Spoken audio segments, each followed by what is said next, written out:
Right guys, nyaya yandauya nayo nhasi yakamira yakadai so. Vanhu ava vainwa doro mubhawa, then nguva dzakanopera bhebhi ndobva abvunza zikanzi wakuda kunonyenga here. Murume hapana panga achazorambawo kunyenga, then bva vaenda. Vanga vasina kumbowirirana zvekuti vachachajana mari, saka nyaya nhauira apa ndeyekuti anzwa ninini wakangondodzoti handindonyenga ndisina mari, then yezvino zvawakuda mari ndo nhau yekurwirwa panapa. So guys, please don't forget to subscribe the video kana uri munyowani pachannel inoi.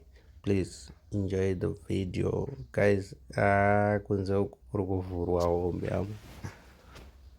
Mazimbabwenzi haachatyi pachivhitivhiti chinochi guys, muchagara muchinakidzwa ndokuimbisai.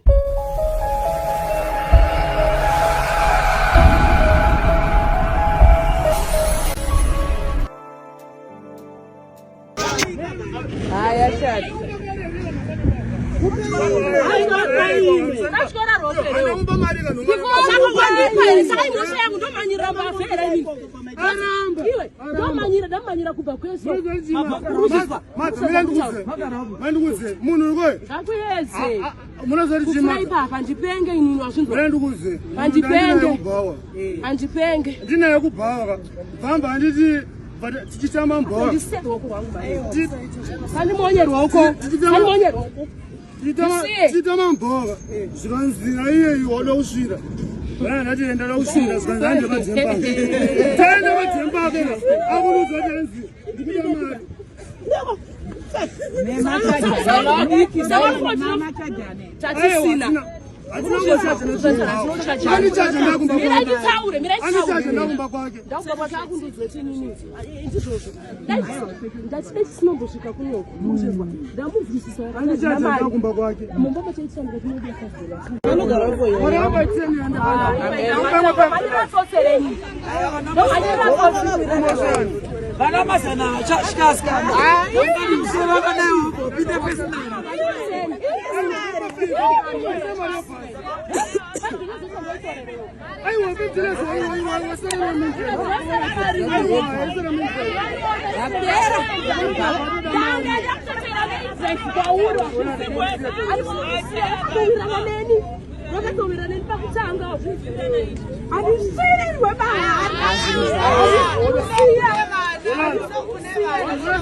unogara kupi konai?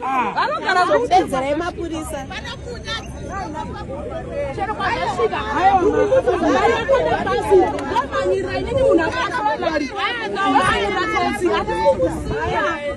ndatonotsvaga mari ndakabata foni achero kumufona arikuenda navari foni. Thank you.